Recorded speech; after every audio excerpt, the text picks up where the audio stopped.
Have you ever been in a situation where you feel like you've spoken too much, said too much, or said the wrong thing? If you have, then you're in the right place, and this video might be for you.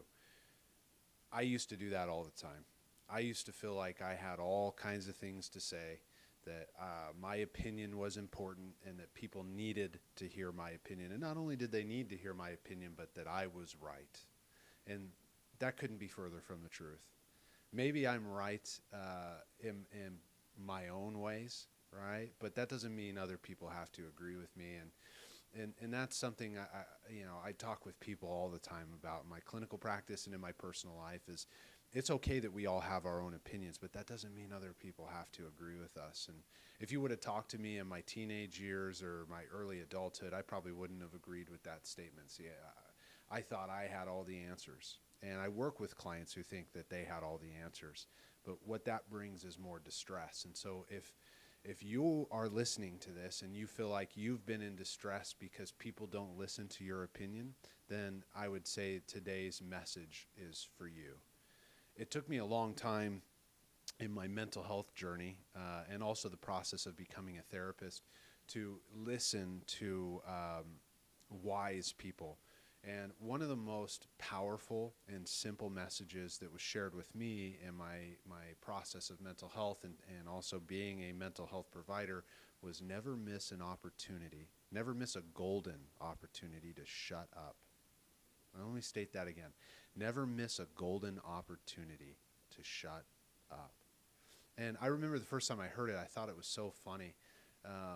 And most people, when I share that principle, think it's funny because it is. It's like, I don't often think about the need to be quiet.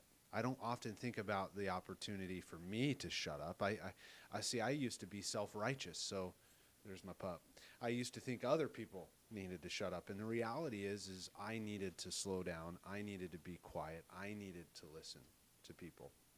And maybe listening to this, you can relate to that people aren't listening to you, right? Or maybe you feel like people aren't listening to you. But here's the reality is when you slow down and learn to be quiet in certain situations, you'll hear people better, you'll get along with people better, and people will be more likely to share with you what their experiences are.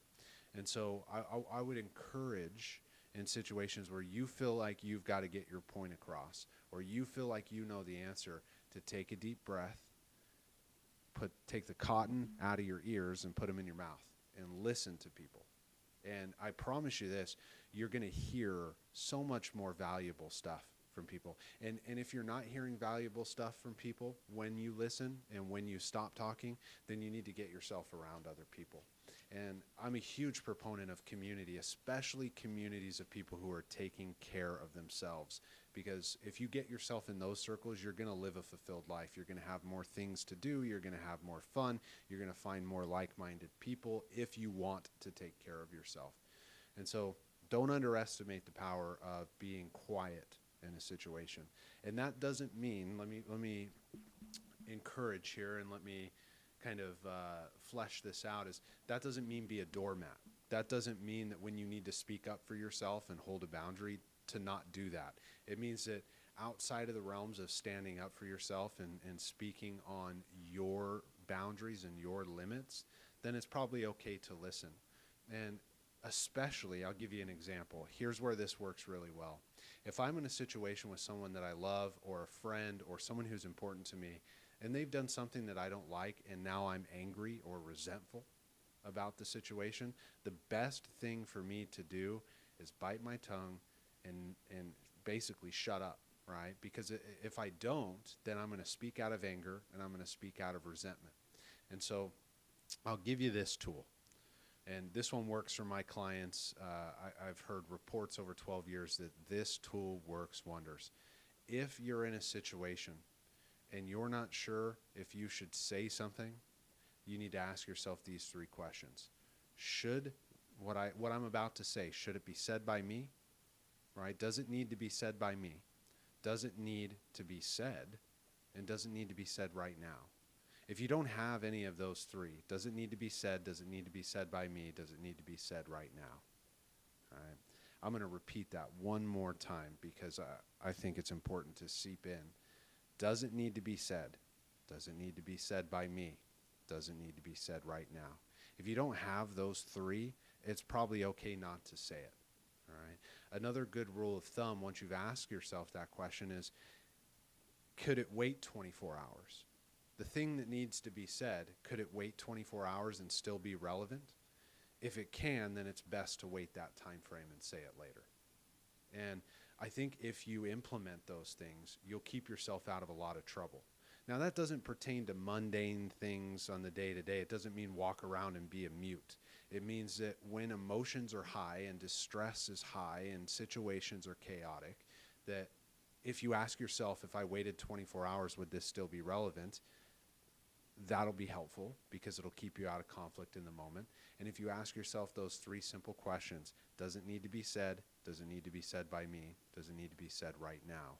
If you ask yourself those questions and you meet those criteria, then it's okay to say it. If you don't have all three of those, it's probably best to just be quiet in emotionally distressing times or times of high emotion or times of anger. You'll keep yourself out of a lot of trouble. And I think what I'll end on is this. Never miss a golden opportunity to shut up. You'll keep yourself out of a lot of trouble. If you're struggling with substance use, struggling with an unmanageable problem with illicit drugs or alcohol or any substance for that matter, I would encourage you to find 12-step recovery support groups. They're the people with the solution. They're the ones who are going to help you find lasting sobriety and long-term recovery. If you're a family member or a friend of someone who struggles with substance use, I would highly and deeply encourage you to look into the program of Al-Anon. They're the ones who have the answers to help you take care of you when your loved one is struggling with substance use. But those are just my thoughts. I'd love to hear from you guys in the comments, and that's all we got for this video. Take care.